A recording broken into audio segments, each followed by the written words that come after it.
Ne vous réjouissez pas parce que les esprits vous sont soumis, mais réjouissez-vous parce que vos noms sont inscrits dans les cieux.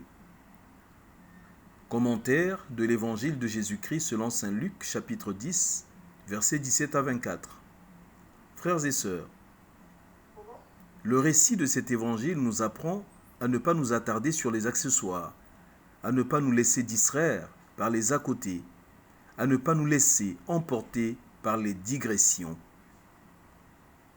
Cet accessoire est exprimé ici par l'excitation joyeuse des disciples suscitée par leur succès dans les exorcismes. En effet, ils venaient d'expérimenter la force de guérison du Christ qui fut active en eux lorsque, en mission, ils ont invoqué le nom de Jésus. Luc, chapitre 10, verset 17. Actes, chapitre 3, verset 6. Pourtant, Jésus les ramène à l'essentiel. Ne vous réjouissez pas parce que les esprits vous sont soumis, mais réjouissez-vous parce que vos noms sont inscrits dans les cieux. En d'autres termes, soyez heureux parce que vous hériterez le royaume. Car le vrai motif de la joie des envoyés du Christ n'est pas à chercher dans leur pouvoir sur les forces infernales, mais dans le fait que Dieu a fait d'eux des bénéficiaires de la vie éternelle.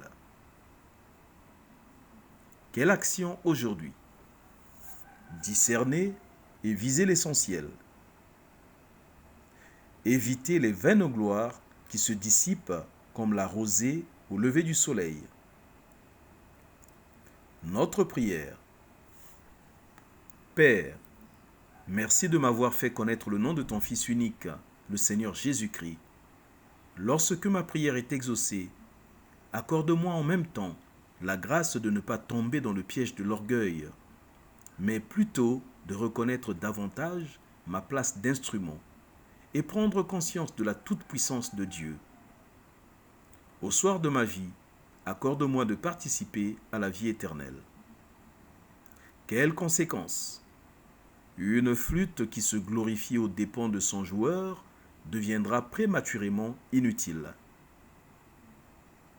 Regarde la lune qu'on t'indique, et non le bout du doigt pointé vers le ciel.